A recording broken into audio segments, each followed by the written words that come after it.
You welcome from Family Affair, Anissa Jones.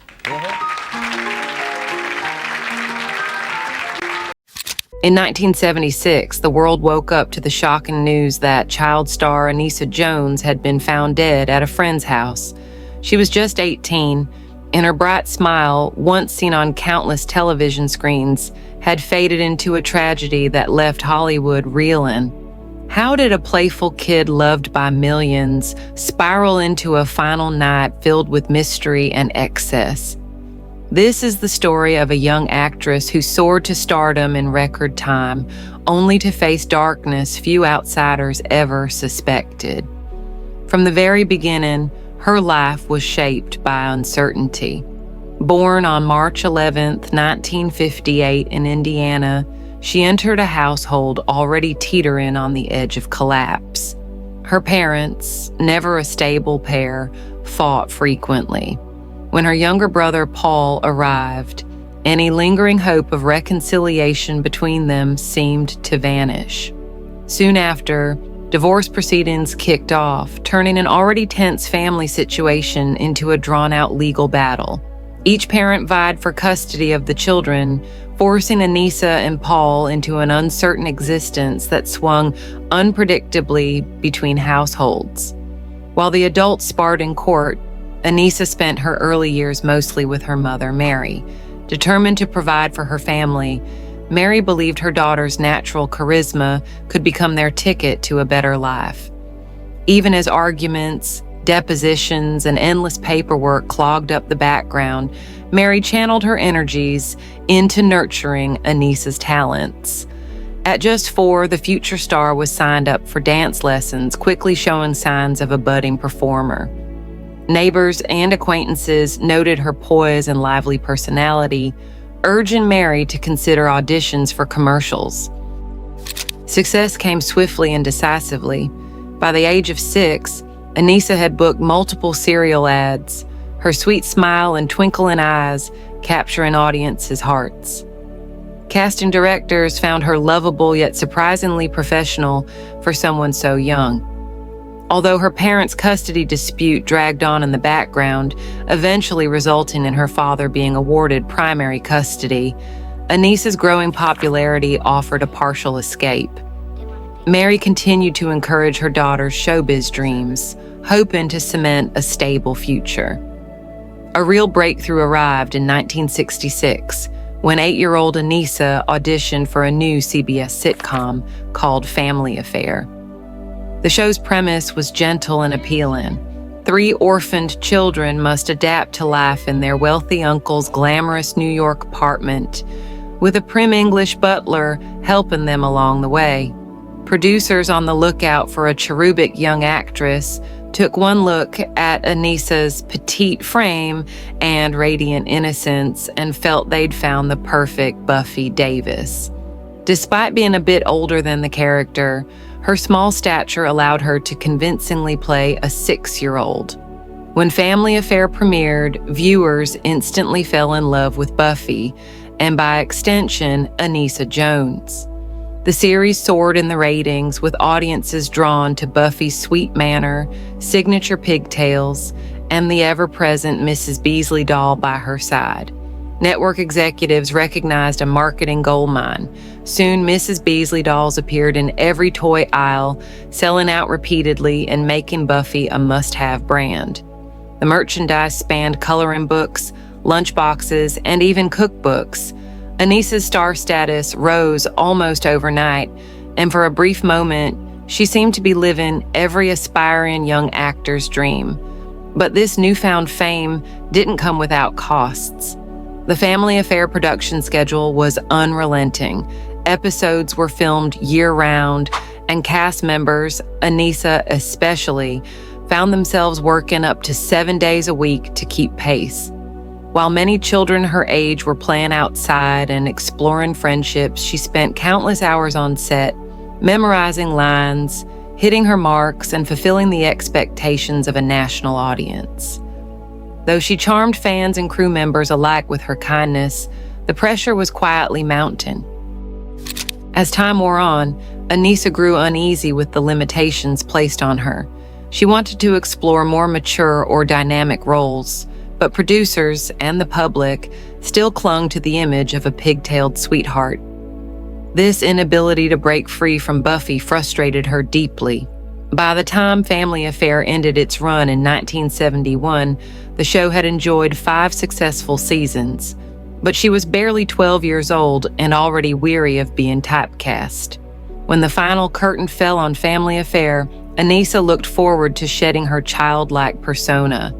She envisioned new opportunities that would let her explore different sides of her talent.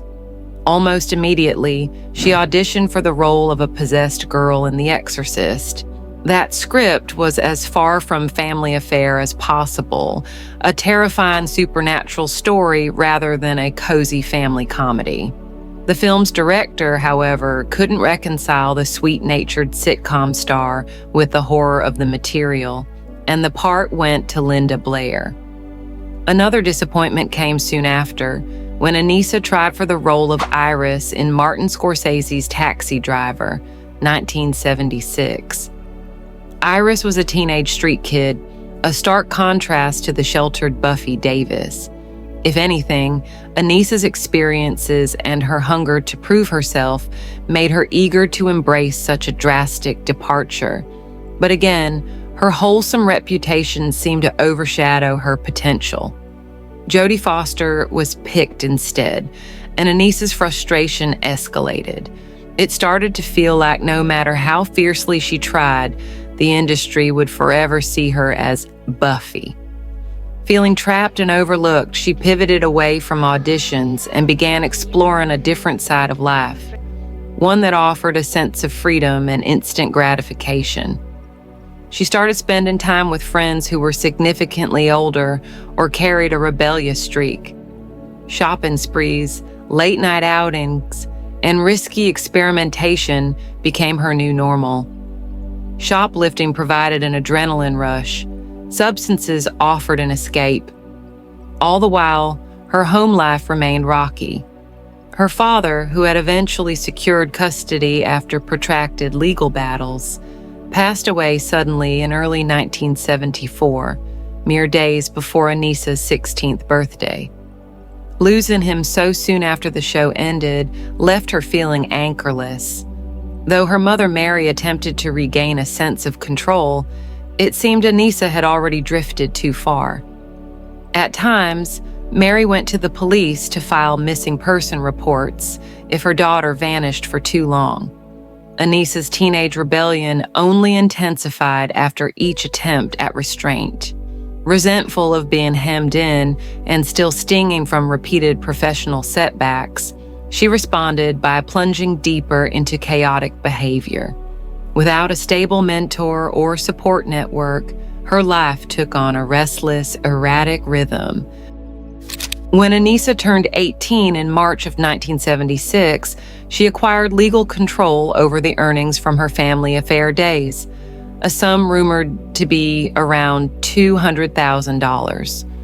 Such a windfall might have helped secure an education or realigned her career if channeled responsibly.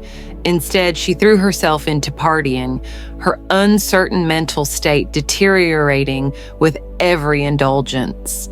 Easy money and the company of enablers only sped her downward spiral. According to those who knew her, she'd sometimes blow through thousands of dollars in a single weekend on lavish gatherings, freebies for friends, and increasingly dangerous substances. That August, an impulsive trip took her to Oceanside, California, with her boyfriend and a circle of friends.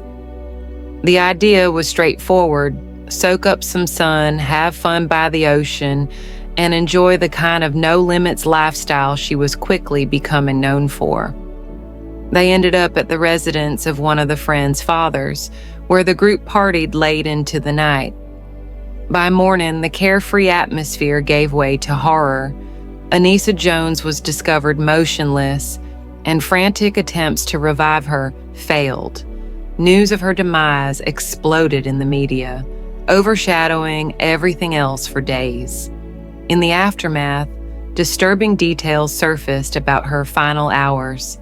The coroner's report revealed an extreme amount in her system, so much that even seasoned professionals were taken aback.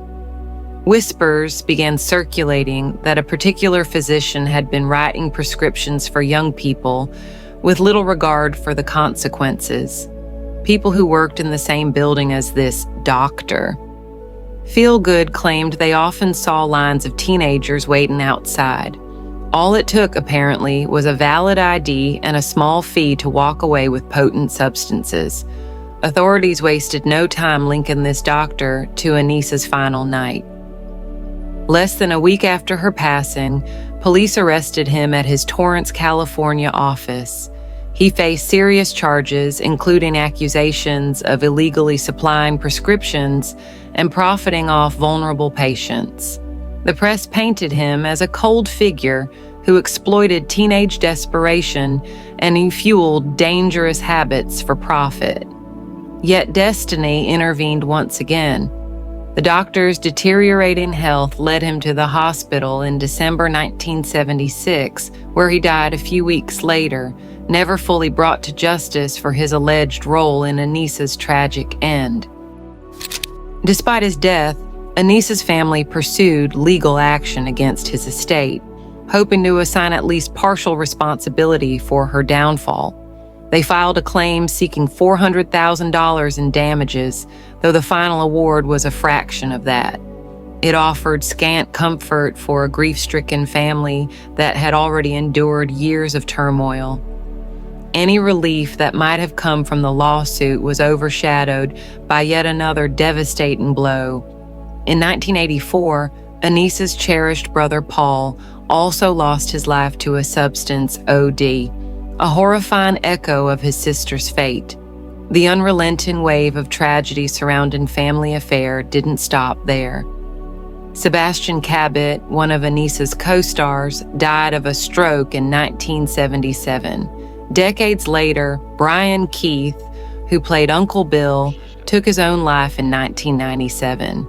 What once appeared to be a cheery slice of mid-century television had become a symbol of heartbreak and loss, leaving fans to speculate about a so-called curse on the show and its cast.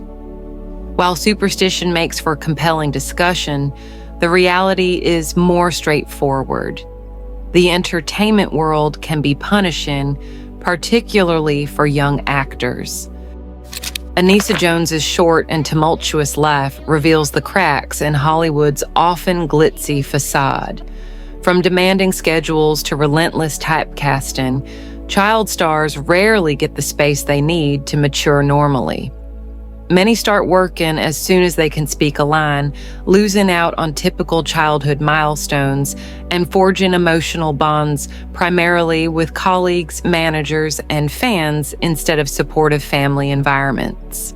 When fame wanes, the sense of purpose they had can vanish, leaving a dangerous vacuum to be filled by anything, from partying to questionable acquaintances. Anissa had once dreamed of evolving beyond the girl with the pigtails.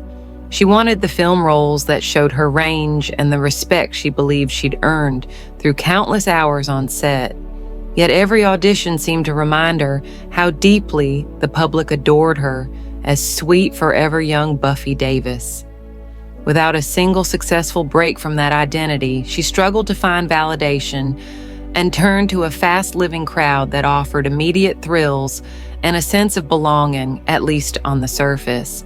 Behind each joyous on-camera grin, there may have been moments of fear and isolation.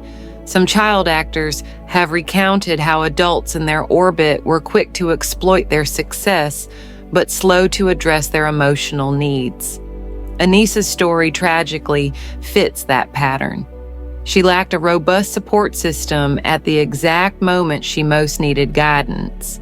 The sudden influx of her Family Affair earnings only made matters worse, granting her free rein to indulge in whatever caught her fancy, no matter how self-destructive. Even those who encountered Anissa briefly during her final days described her as sweet and somewhat lost, clinging to an identity she couldn't quite reconcile with the woman she was becoming. In a grim irony, She died near the ocean she loved. Her ashes were eventually scattered over the Pacific, a quiet farewell to a young woman who once symbolized hope and innocence in America's living rooms. The deeper question remains, did she ever have a real chance at a normal life? Was her downfall inevitable from the moment studios decided she was the perfect cute kid for prime time, piling adult-sized work pressures onto her tiny shoulders? Perhaps if she'd been protected from easy access to harmful influences, she could have channeled her frustration into her craft, stepping out of Buffy's shadow in a healthy and more fulfilling way. Anissa Jones' story is a sobering reminder that behind the glimmer of Hollywood lights, darkness can fester unchecked. Whenever a child star's face beamed at us from magazine covers or commercials, it's worth remembering that we see only part of the story, the neat, polished version that sells tickets and merchandise. Lurking behind it may be anxiety, family instability, financial exploitation, and a deep longing for authentic care. So, what do you think about Anissa's tragic path? Do these young stars bear the brunt of an industry that capitalizes on their innocence without offering genuine protection? How many more like her have we lost to the same pitfalls? Typecasting, misguided parenting, substance ODs, and unscrupulous doctors all too eager to make a quick profit off fame's casualties. Let us know your thoughts and whether Hollywood has truly learned from these heartaches, or if new generations of child performers are still precariously close to repeating the same cycle. Share your insights below. This is a discussion that goes far beyond one person's struggle, shining a light on systemic flaws that have yet to be fully addressed. Thank you for joining us on this deep dive into Anissa Jones's life and untimely end. While her story may be difficult to hear, it serves as a poignant lesson about the urgent need for stronger guardianship and support structures for young stars. Stay safe, stay aware, and keep questioning the hidden side of Hollywood, because sometimes what we don't see on camera can be the most telling of all.